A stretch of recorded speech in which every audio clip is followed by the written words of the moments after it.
은혜로운 찬송 감사합니다. 피 흘려 사신 교회를 사랑합니다. 지난 그 주 중에 아마 토요일 우리 새벽기도회 본문이 바울 사도가 에베소 장로들을 밀레도로 이렇게 초청한 후에 그들을 권면하면서 당신들을 피 흘려 사신 교회를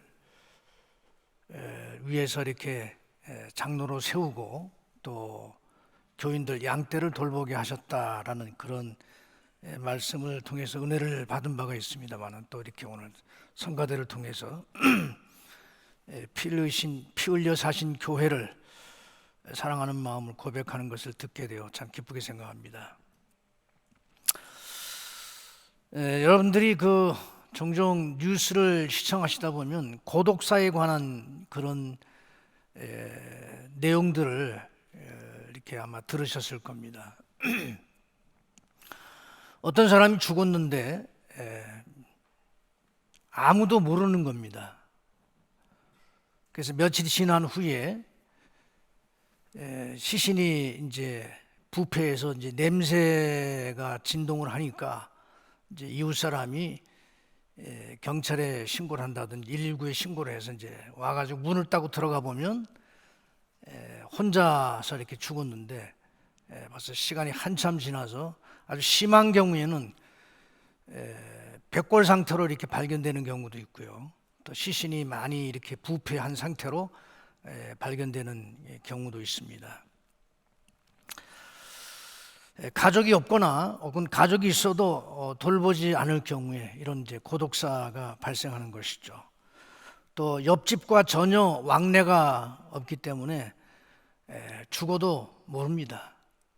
시간이 지나야 이제 이렇게 발견이 되는 것이죠. 이렇게 아무도 모르게 쓸쓸히 홀로 죽는 것을 고독사라고 합니다. 이런 사건들을 통해서 오늘 우리 시대를 지배하는 시대 정신이 개인주의다, 이기주의다라고 말을 하지 않을 수가 없습니다. 옛날엔 우리가 가난하게 살았어도 이러지는 않았습니다. 이런 일들은 사실 거의 없었거든요. 근데 점점점 경제적으로 살기 좋아지고 또 오히려 이 삶의 환경은 더 나아졌을지 몰라도 전부 이런 그 이기주의 또 혹은 개인주의의 이런 시대 정신으로 말미암아 이런 고독사와 같은 사건들이 발생하는 것입니다.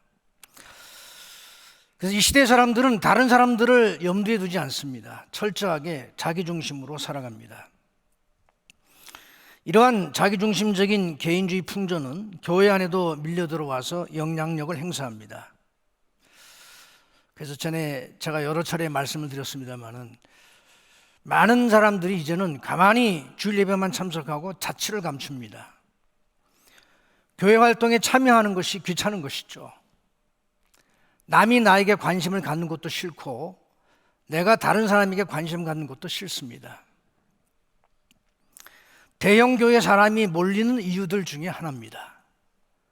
사람들은 익명성 뒤에 숨어서 아주 편하게 신앙생활을 하고 싶어 합니다. 이것이 교회 안에 만연된 이기적인 신앙생활의 전형이라 할 수 있습니다. 교인들이 점점 종교 소비자가 되어가고 있습니다. 백화점에서 쇼핑하듯이 교회에서 자기에게 유익하다고 생각되는 것을 선택하려고만 합니다. 교회도 쇼핑합니다. 교회가 마음에 들지 않으면 언제든지 쉽게 교회를 바꿉니다. 쇼핑이 그렇지 않습니까?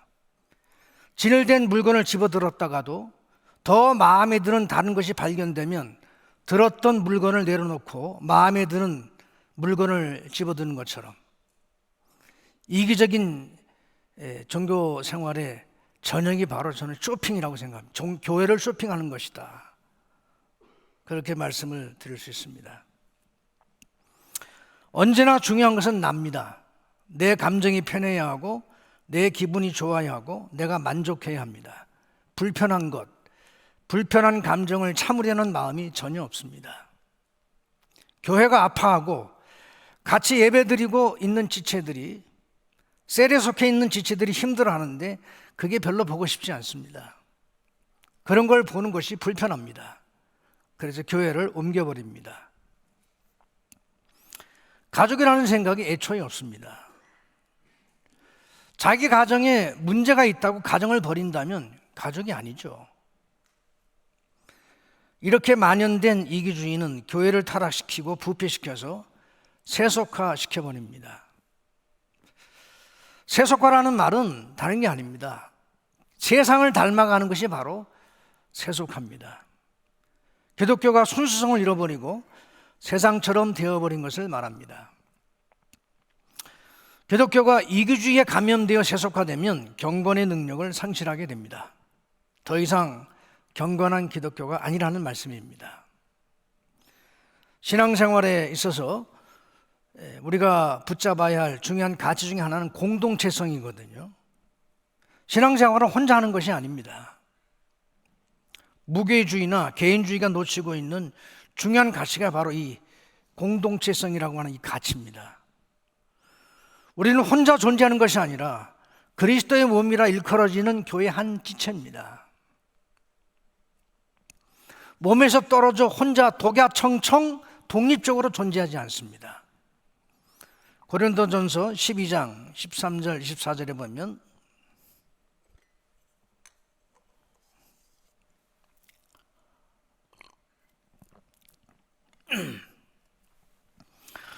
우리가 유대인이나 헬라인이나 종이나 자유인이나 다 한 성령으로 세례를 받아 한 몸이 되었고 또 다 한 성령을 마시게 하셨느니라. 몸은 한 지체뿐만 아니요 여럿이니. 그런데 지금 시대는 교회의 이러한 공동체성이 무시되고 있습니다. 그건 이기주의가 교회 안에 깊이 침투되어 있기 때문에 그렇습니다. 여러분, 이기주의가 추구하는 것이 무엇일까요? 사실 이기주의라는 말이 좋지 않은 말이지 않습니까? 그런데 왜 사람들은 이기적으로 그렇게 살아갈까요? 자기 유익을 우선적으로 추구하기 때문입니다. 자신의 행복을 가장 소중하게 생각하기 때문에 그렇습니다.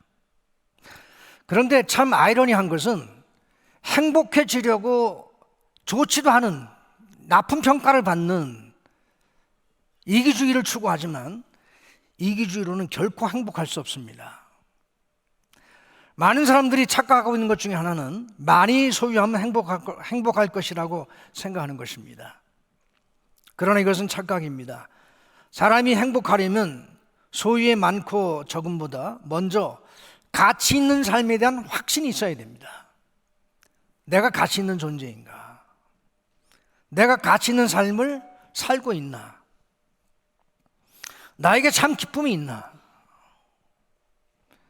근데 이기주의로는 그것이 신앙의 형태를 띨지라도 이 질문을 절대로 통과할 수 없습니다. 내가 가치 있는 존재인가? 내가 가치 있는 삶을 살고 있나? 라는 이 질문을 절대로 통과할 수가 없어요. 그러니 이기주의로는 결코 행복할 수 없는 것입니다. 기독교인이 행복하려면 개인주의와 이기주의를 뛰어넘어서 경건의 의미를 깨닫고 경건의 능력을 경험하는 삶을 살아야 합니다. 기독교를 특징 지을 수 있는 말 중에 하나가 바로 경건이라는 말인데요. 여러분, 경건이라는 말의 의미가 무엇일까요? 우리가 경건하다는 말을 많이 하기도 하고 듣기도 합니다만은 그런 말을 언제 사용합니까? 경건은 어떤 분위기를 연상시키는 말로 생각하기 쉽습니다.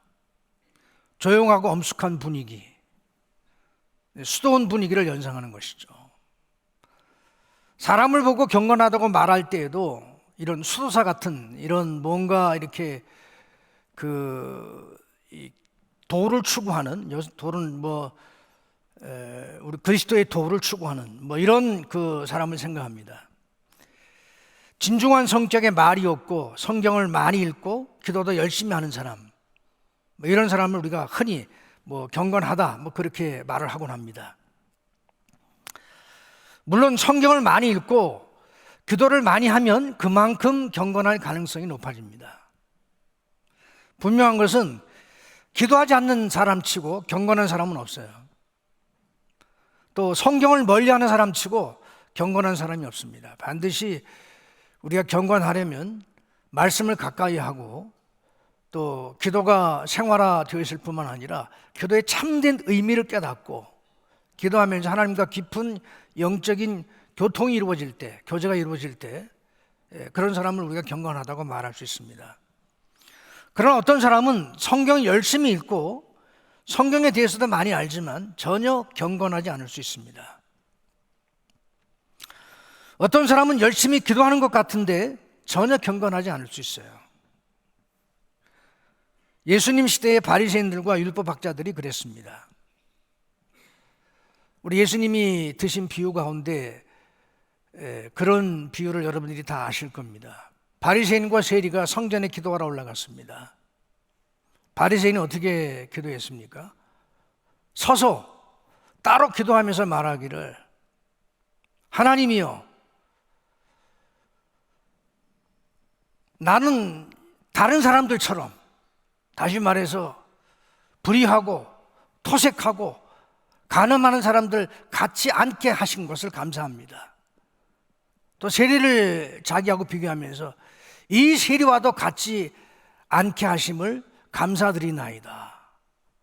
그러면서 말하기를 나는 일회에 이틀을 금식하고 일회에 2번이나 금식하고 소득의 11조를 드리나이다. 그래, 자기의 의를 드러내는, 자기의 기도를 통해서 자기의 의를 자랑하는 이런 기도를 했습니다. 그러나 세리는 감히 하늘을 울어보지도 못하고 가슴을 치면서 하나님, 저를 불쌍히 여겨주십시오. 나는 죄인입니다. 우리 예수님 말씀하시기를 이 두 사람 가운데 누가 의롭다고 그렇게 여김을 받았겠느냐 이렇게 물으시면서 세리가, 죄인이 하나님으로부터 의롭다 하심을 받았느니라 그렇게 말씀하셨습니다. 우리 시대에도 바리새인 같고 율법학자 같은 사람들이 얼마든지 있을 수 있습니다. 그러면 진정한 참 경건이 무엇일까요? 오늘 본 말씀은 경건을 이렇게 정의합니다. 한번 다 같이 읽을까요? 오늘 야고보서 1장 27절 오늘 본문 내용입니다. 시작. 하나님 아버지 앞에서 정결하고 더러움이 없는 경건은 곧 고아와 과부를 그 환난 중에 돌보고 또 자기를 지켜 세속에 물들지 아니하는 그것이니라. 야고보는 이 말을 하기 전에 이렇게 말했습니다. 야고보가 이야기하려는 경건이 무엇인지를 알려주는 말씀인데 야고보서 1장 22절 오늘 본 말씀 그 앞에 있는 내용입니다. 너희는 말씀을 행하는 자가 되고 듣기만 하여 자신을 속이는 자가 되지 말라. 25절에는 자유롭게 하는 온전한 율법을 들여다보고 있는 자는 듣고 잊어버리는 자가 아니요 실천하는 자니 이 사람은 그 행하는 일에 복을 받으리라. 그리고 야고보서 2장 14절부터 17절에서는 이렇게 말했습니다. 내 형제들아, 만일 사람이 믿음이 있노라 하고 행함이 없으면 무슨 유익이 있으리요? 그 믿음이 능히 자기를 구원하겠느냐? 만일 형제나 자매가 헐벗고 일용할 양식이 없는데 너희 중에 누구든지 그에게 이르되 평안히 가라, 덥게 하라, 배부르게 하라 하며 그 몸에 쓸 것을 주지 아니하면 무슨 유익이 있으리요? 이와 같이 행함이 없는 믿음은 그 자체가 죽은 것이라. 야고보가 이야기하는 경건은 무언가 행함이 있는 것입니다. 특별히 도움이 절실히 필요한 가난한 누군가를 돕는 것으로 표현하고 있습니다. 그래서 여기에 보면 고아와 과부 그리고 헐벗는 사람, 유대인의 경건 중에 대표로 꼽히는 것이 금식이었습니다. 경건하려면 금식은 필수였습니다. 유대인들의 그 보편적 생각이 경건하면 제일 먼저 떠올리는 것이 금식이었습니다. 유대인들에게 얼마나 경건하냐 하는 것은 얼마나 금식이 생활화되어 있느냐에 달려있다고 그렇게 말할 수 있었습니다. 그래서 복음서에 보면 요한의 제자들이 세례 요한을 말합니다. 여기서 요한의 제자라고 하는 사람들은 세례 요한의 제자들인데, 이 세례 요한의 제자들이 예수님께 물었어요. 우리와 바리새파 사람은 자주 금식을 하는데 왜 선생님의 제자들은 금식을 하지 않습니까? 금식을 경건의 필수라고 생각했던 이 세례 요한의 제자들이 보기에 예수님도 그렇고 예수님의 제자들이 별로 금식하는 것 같지 않거든요. 그러니까 이상한 거예요. 예수님은 그 시대 가장 어떤 의미에서 영향력 있는, 또 인기 있는 그런 설교자인데, 그런 랍비인데, 그러니까 예수님도 금식하는 것 같지 않고 제자들도, 예수님의 제자들도 금식하는 것 같지가 않아요. 그래서 물어본 겁니다. 왜 금식하지 않습니까? 여러분, 참 금식에 대해서 이사야는 이렇게 말했습니다. 이사야서 58장 6절 7절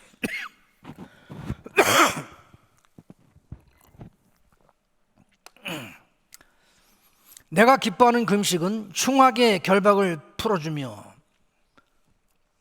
멍이 줄을 끌어주며 압제당하는 자를 자유하게 하며 모든 멍에를 꺾는 것이 아니겠느냐. 또 줄인 자에게 내 양식을 나누어 주며 유리하는 빈민을 집에 들이며 헐벗은 사람을 보면 입히며 또 내 골육을 피하여 스스로 숨지 아니하는 것이 아니겠느냐. 사실은 잘 이해가 되지 않는 말씀이에요. 금식이라고 하는 것은 음식의 섭취를 중단하고, 음식 먹는 것을 중단하고 기도하는 것을 금식이라고 얘기하는데, 그 금식을 정의하면서 뭐라고 얘기하고 있느냐 하면 부당한 결박을 풀어주는 것이다, 그렇게 설명합니다. 여기서 금식은 아까도 말씀드린 것처럼 유대인들은 그 금식을 거의 경건과 일치한 말로 이렇게 사용하거든요. 그러니까 여기서 금식은 경건으로 대체될 수 있는 말이에요. 금식을 왜 합니까? 경건한 삶을 살려고 금식하는 것입니다. 그래서 이사야의 말씀이나 야고보의 말씀을 종합해서 정리하면 경건은 이렇게 정의할 수 있습니다. 경건은 도움을 필요한 사람, 도움이 필요한 자를 돕는 것이 바로 경건이다. 예수님의 비유의 말씀 가운데 선한 사마리아인의 비유가 있습니다. 한 유대인이 예루살렘에서 이제 볼일을 보고, 예루살렘에서 볼일을 봤다는 것은 아마 성전에서 제사를 드렸겠죠. 그리고 이제 여리고로 내려갑니다. 내려가는 길에 강도를 만났어요. 그래서 가진 것을 다 빼앗기고 죽도록 두들겨 맞았습니다. 그리고 길바닥에 이제 던져진 겁니다. 그냥 놔두면 얼마 있다가 죽을 거예요. 근데 이제 맨 처음에 누가 지나가게 되었습니까? 제사장이 지나갑니다. 근데 제사장이 그 사람이 지금 길바닥에 누워서 죽어가고 있는 것을 보면서도 그냥 지나쳤어요. 그다음에 레위 사람이 지나갑니다. 레위 사람 역시 그 사람이 피를 흘리고 죽어가고 있는 모습을 보면서 그냥 지나갔습니다. 제사장과 레위, 이런 사람들이 어떤 사람들입니까? 전부 오늘날로 치자면 무슨 목사, 교회 전도사, 선교사, 다 이런 사람들이에요. 근데 선한 사마리아인이 지나가고 있었습니다. 여러 번 말씀을 드린 것처럼 사마리아인은 유대인들이 가장 경멸하는 사람들이에요. 근데 이 사람이 지나가다가 죽어가고 있는 유대인을 발견하고는 포도주로 그 사람의 그 상처를 응급치료해주고 자기가 타고 있던 나귀에 태워서 주막에 데리고 가가지고 거기서 치료를 해주고, 그 다음에 주막을 떠나면서 주인에게 나머지 예상되는 부비까지 다 지불하고 그리고 떠났다, 그렇게 말씀하시면서 이 강도 만난 그 사람에게 지금 세 사람이 지나갔는데 이 셋 중에 누가 강도 만난 사람의 이웃이냐라고 예수님이 묻습니다. 저는 그걸 이렇게 바꿔서 이렇게 질문하고 싶어요. 이 셋 중에 누가 경건한 사람이냐? 누가 경건한 사람입니까? 경건은 도움이 필요한 사람을 돕는 것이 바로 경건입니다. 그러나 오늘의 설교가 단순히 구제를 잘하자, 가난한 사람, 약한 사람을 돕자, 이런 차원의 윤리적인 설교를, 윤리적인 교훈을 전달하려는 것이 아닙니다. 복음의 속성을 이야기하려고 하는 것입니다. 복음이 무엇입니까? 복음은 하나님의 도우심이 절대적으로 필요한 인생을 도우시는 하나님의 이야기예요.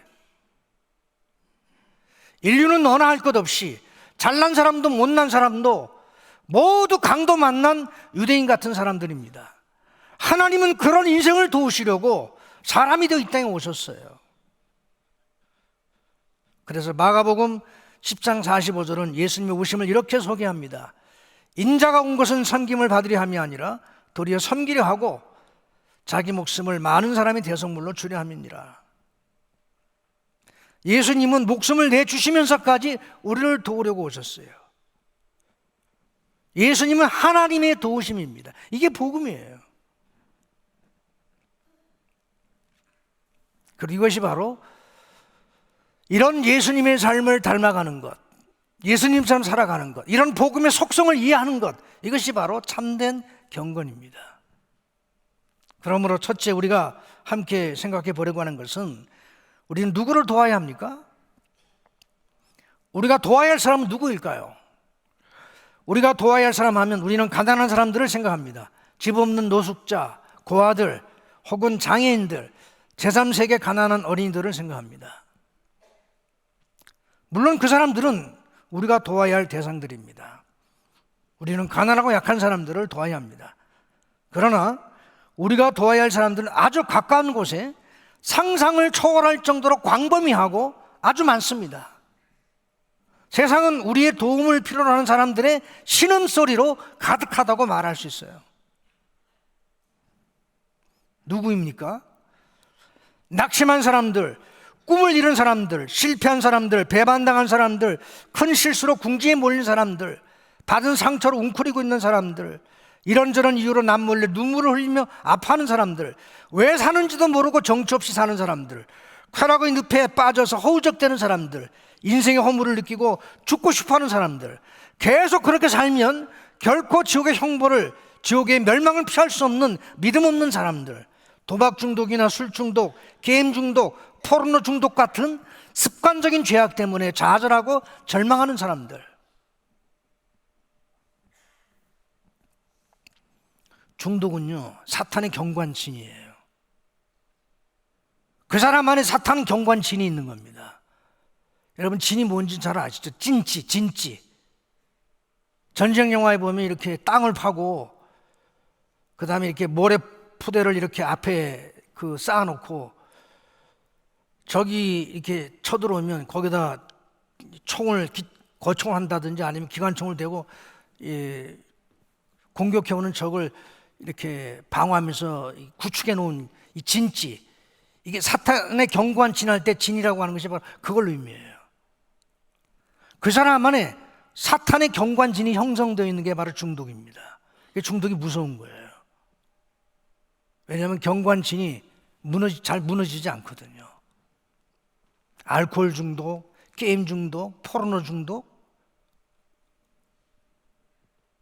드라마 중독,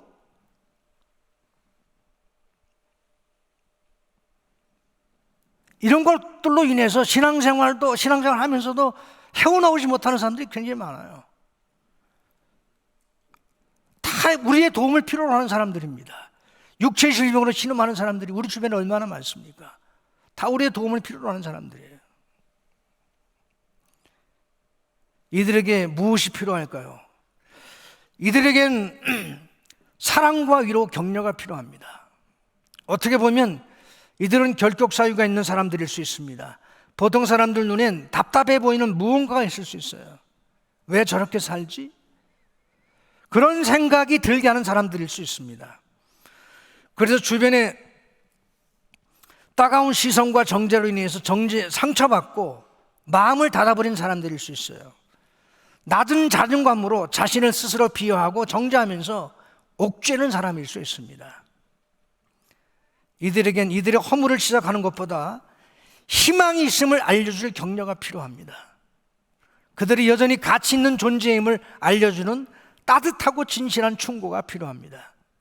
물론 어떤 이들에게는 우리의 물질이 필요할 수도 있습니다. 어떤 이들에겐 따뜻한 음식이 필요하고 고단한 몸을 쉴 수 있는 안락한 공간이 필요할 수도 있습니다. 분명한 것은 그들이 하나님의 은혜가 흐르지 못하는 사각지대에 있다는 거예요.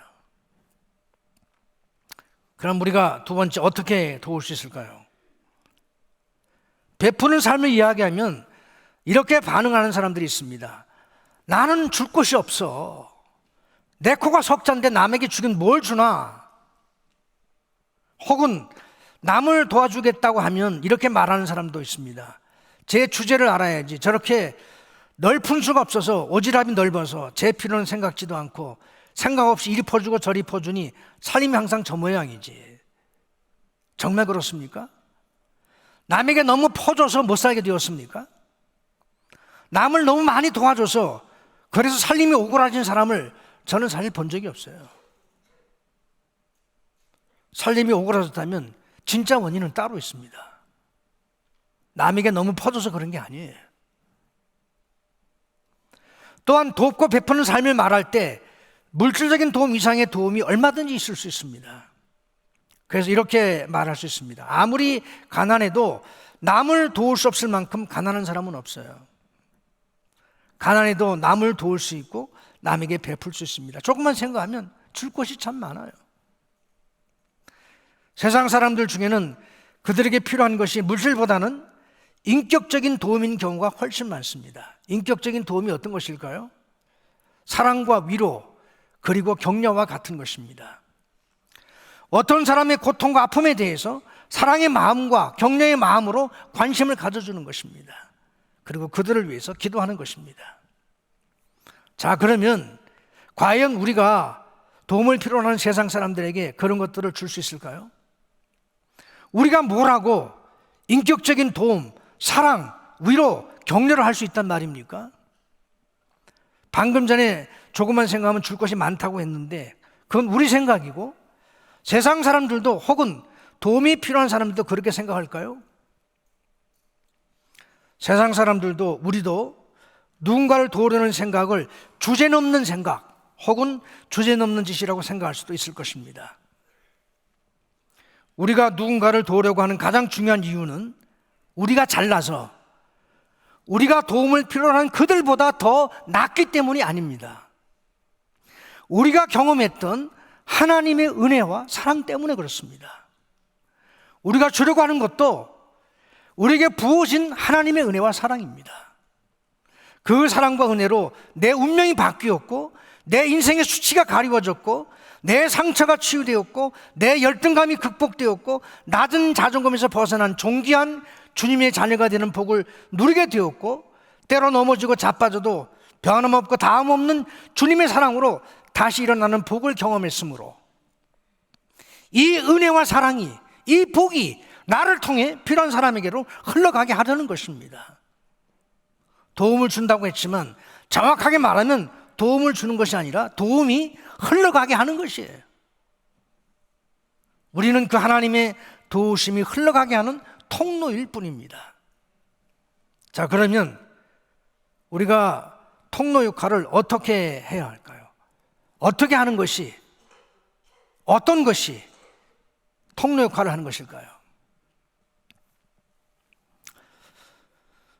구체적인 방법론을 여러분들에게 말씀을 드리고 싶습니다. 첫째는 여러분 사람을 만나면 좀 웃으십시오. 저도 지금 별로 웃지를 않고 있습니다만은 웃음은 환영의 의미를 갖습니다. 사람이 여러분 그런 말 들어보셨을 거예요. 사람이 나이가 40이 넘어서면 자기 얼굴에 책임을 져야 한다 이런 말 들어보셨죠? 젊을 때 20대 30대는 20대 30대까지는 아직까지는 자연산이에요. 무슨 말이냐면 그냥 타고난 그 형태를 그냥 가지고 있는 거예요. 근데 40이 넘어가면 그 사람이 어떤 인생을 살았는지 그 사람의 그 인품이 어떠한지가 얼굴로 표현돼요. 또 이 말에 상처 받지 않으시기를 바랍니다. 이 말은 얼굴이 잘생겼냐 못생겼냐 그런 말이 아니에요. 잘생긴 얼굴이 아니어도 보고 있으면 은혜가 되는 얼굴이 있습니다. 기분 좋은 얼굴이 있습니다. 마음이 푸근해지는 얼굴이 있습니다. 근데 40살이 넘어가면 그게 얼굴로 나타나요.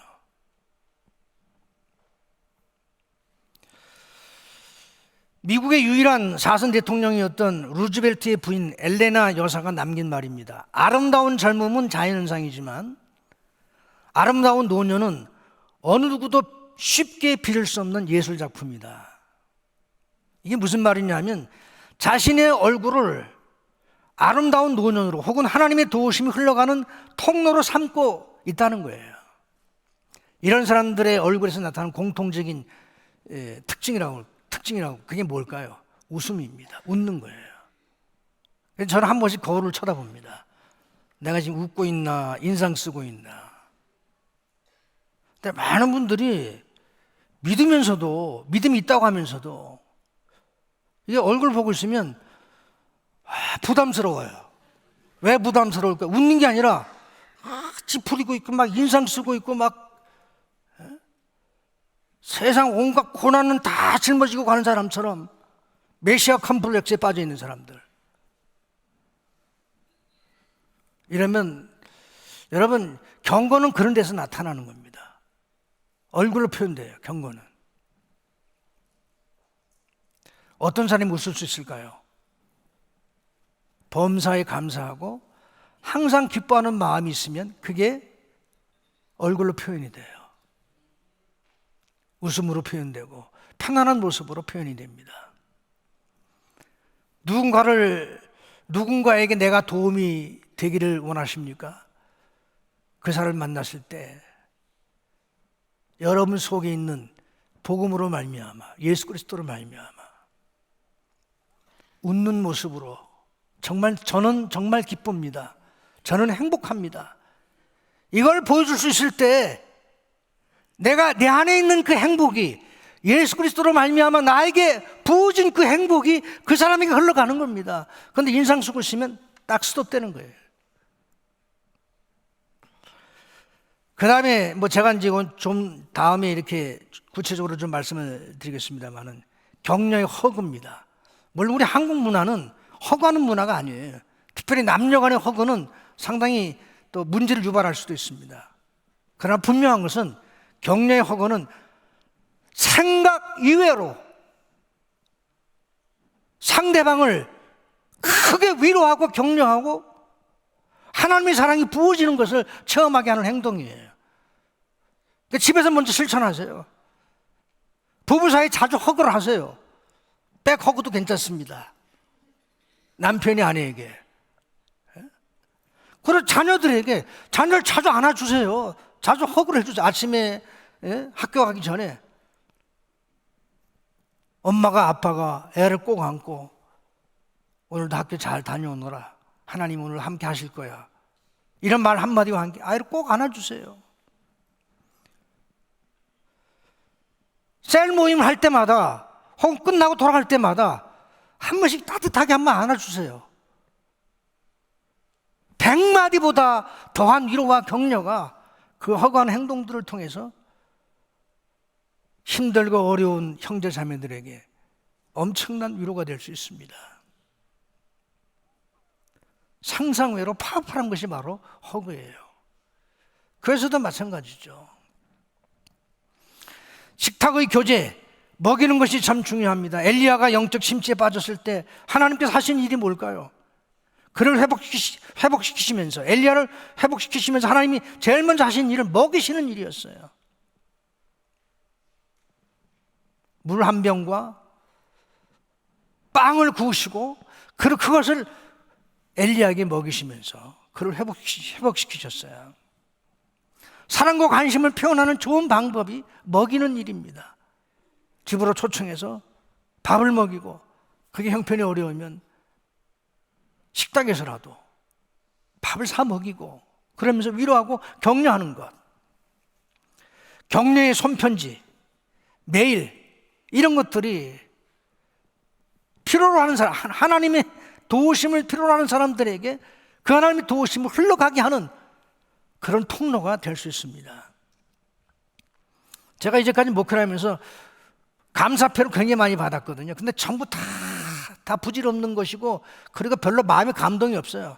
다 영혼 없는 내용들의 이 언어 표현일 뿐입니다. 그래서 제가 한번 싹 다 정리하고 다 버렸어요. 몇 개만 빼고.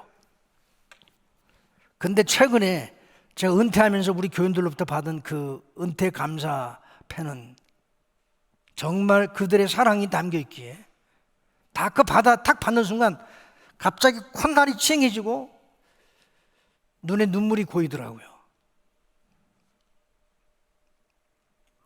여러분, 손편지. 제가 생명의 삶이라고 하는 저희 공부에서 제가 심우했던 교회에서 13주 과정, 그러니까 한 석 달 되죠. 그 성경 공부를 은퇴할 때가 30회를 했거든요. 30회를 인도했는데 마지막 30회 성경 공부를 다 끝나고 나서 이제 뭐 매번 그랬습니다만은 이제 공부에 참여했던 사람들이 땡큐 카드를 씁니다. 근데 그 가운데 한 자매가 그런 글을 썼어요. 목사님의 강의를 들으면서 좋은 크리스찬이 되고 싶어졌어요. 근데 그게 얼마나 저한테 위로가 되는지 몰라요. 강의를 듣고 좋은 크리스찬이 되고 싶어졌대요. 마찬가지, 여러분, 누군가의 격려가 필요하고 위로가 필요한 사람들에게 손편지 그 한 센텐스가 침체에 빠져 있는 그 사람을 끌어올릴 수가 있습니다.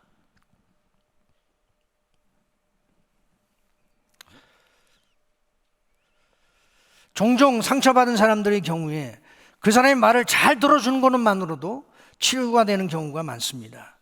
상처를 안고 살아가는 사람들이 많습니다. 송의 응어리가 있습니다. 그런데 그 문제를, 그것을 아무에게도 이야기할 수 없다는 거예요. 이야기를 들어줄 사람도 없고 이야기해봤자 소용도 없다고 생각합니다. 또한 이야기 한번 잘못하면 다른 사람들에게 화제거리가 될 수 있고 웃음거리가 될 수도 있다는 두려움 때문에 입을 다물어버리고 마음속 깊은 곳에 감추어두었던 그런 상처들을 절대로 끄집어내지 않습니다. 그러면요, 그 마음속에 계속 묻어둔 그 상처가 상처로만 남는 것이 아니라 거기서 점점 쓴뿌리가 생겨요. 이걸 끄집어내서 이야기를 해야 돼요.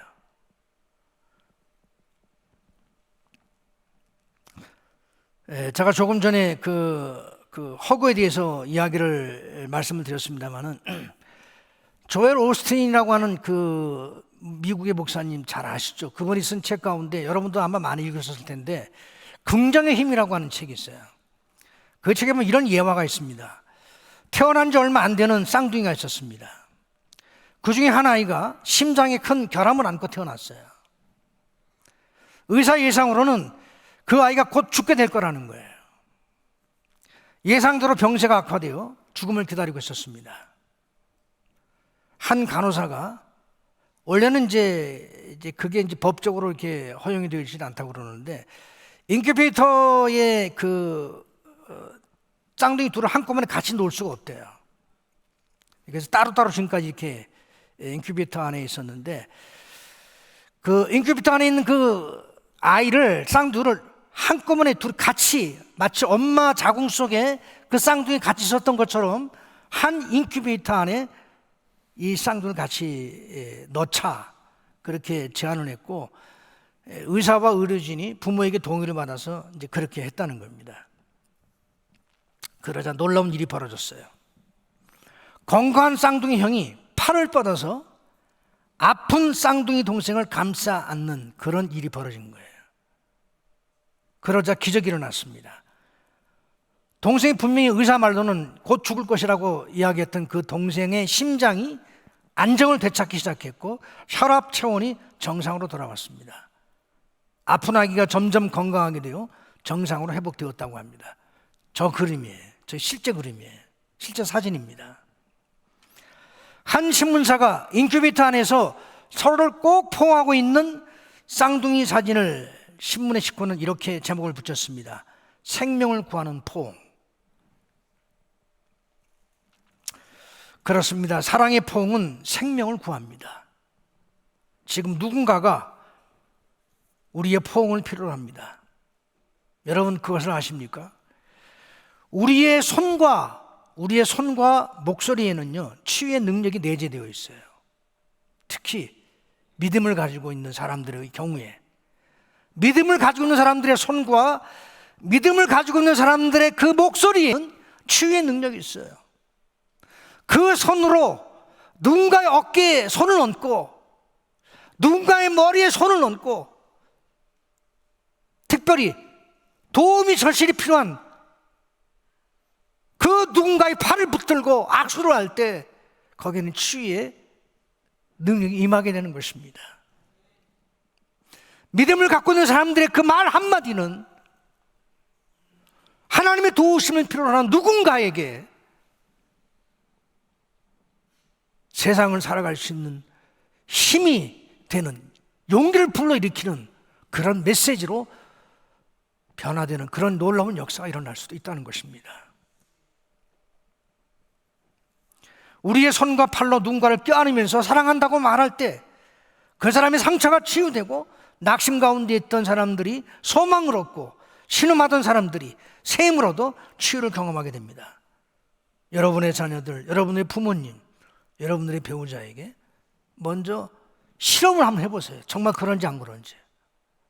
그리고 실험을 해보고 난 이후에 셀 모임에서 좀 이렇게 간증을 한번 하세요. 그러면 그 사람, 우리가 도와야 할 그 사람은 어떻게 알 수 있습니까? 이것은 그렇게 말하고 싶습니다. 직관적으로 알 수 있어요. 우리가 누구를 도와야 할 것인지 어떻게 알 수 있습니까? 직관적으로 알 수 있어요.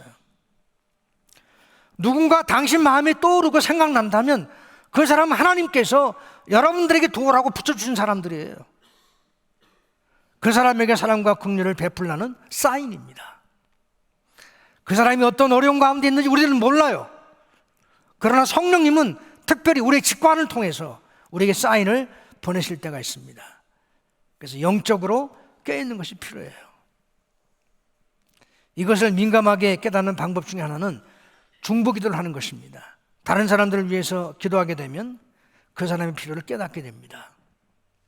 하나님께서 그런 것을 깨닫게 하십니다. 생각나게 하시는 거예요. 누군가를 도와야겠다는 생각이 들면 전화를 들든지 만나셔야 합니다. 미루지 마세요.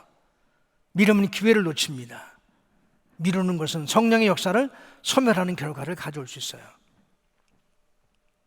자, 마지막으로 세 번째, 왜 이렇게 남을 돕거나 베푸는 것이 중요할까요? 그것은 바로 베푸는 것이 하나님의 성품이기 때문에 그렇습니다. 하나님이 어떻게 베푸셨습니까? 우리에게 은혜를 베푸셨어요. 긍휼을 베푸셨어요.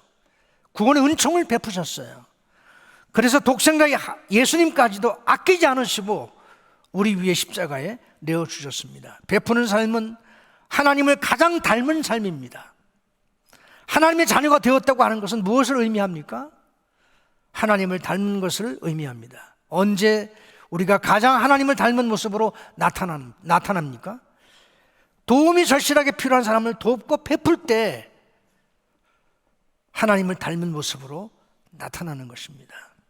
그래서 하나님은 우리를 복의 통로로 삼으시고 하나님의 복이 우리를 통해서 세상으로 흘러가게 하십니다. 은혜는 흘러갑니다. 은혜가 은혜되게 하려면 흘려보내야 합니다.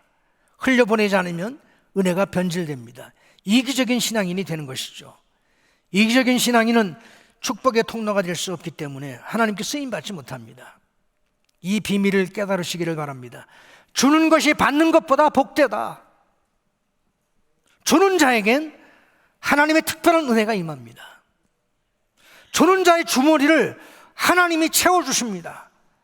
남에게 주었다고 준 만큼 비거나 줄어드는 것이 결코 아닙니다. 산술적으로는 줬으니까 준 만큼 줄어야 하지만 실제로는 줄어드는 것이 아니라 더 늘어나고 채워집니다. 왜 그렇습니까? 하나님께서 채워주시기 때문에 그렇습니다. 힘들수록 어려울수록 더 베풀기를 힘쓰십시오.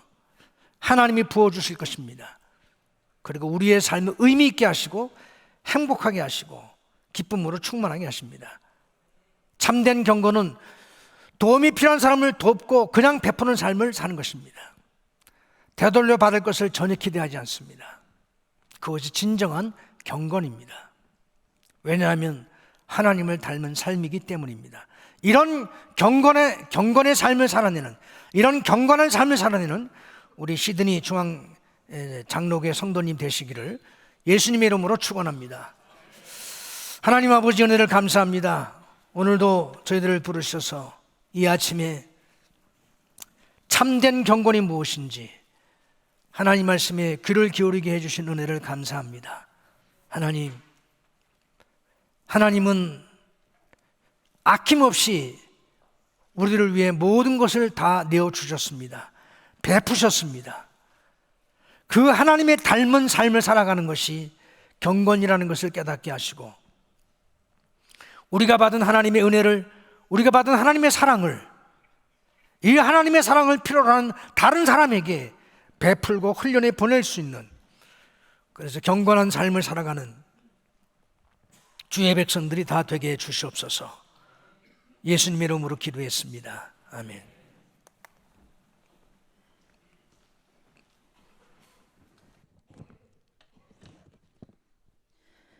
찬송가 503장 찬양하시면서 드린 예물 봉헌하고 예물을 위한 기도와 축도는 서상기 목사님께서 해주시겠습니다.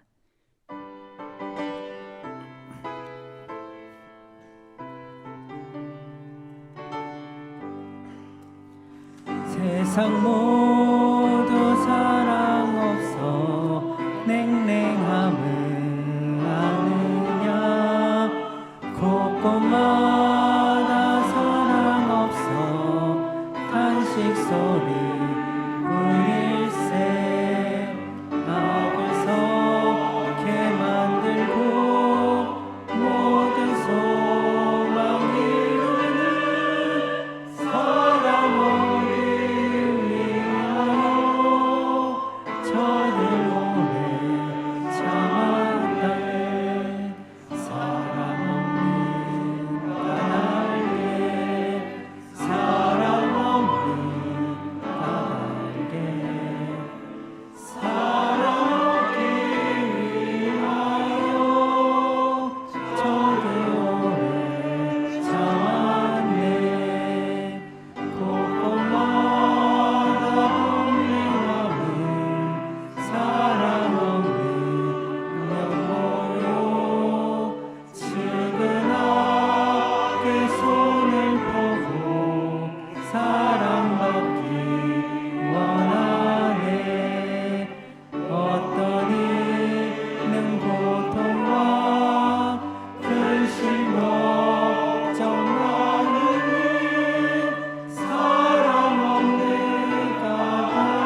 사랑 전하세 예수 사랑 전하세 예수 사랑 전하세 만민 중에 나가서 예수 사랑 전하세.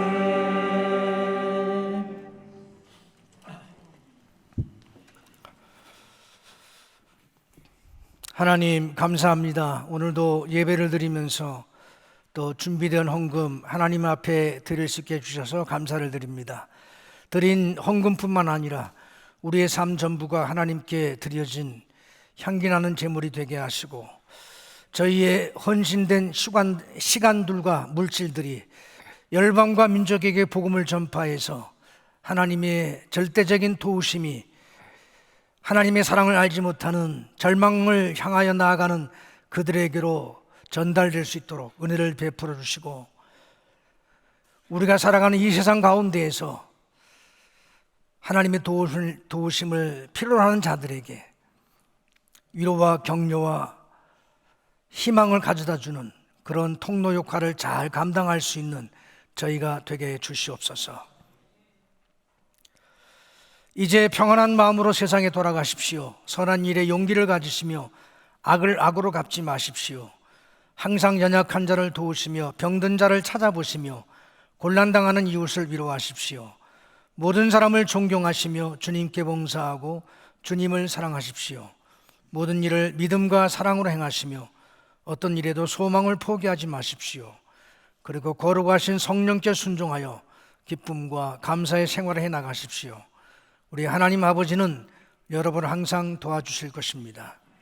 우리 주 예수 그리스도의 은혜와 아버지의 크고 무한하신 사랑과 성령님의 교제하심과 인도하심과 동행하심이 참 경건이 무엇인지를 깨닫고 우리 하나님을 닮는 삶, 베푸는 삶을 살기 원하는 모든 주의 백성들에게 이제로부터 영원토록 항상 함께 있을지어다. 아멘.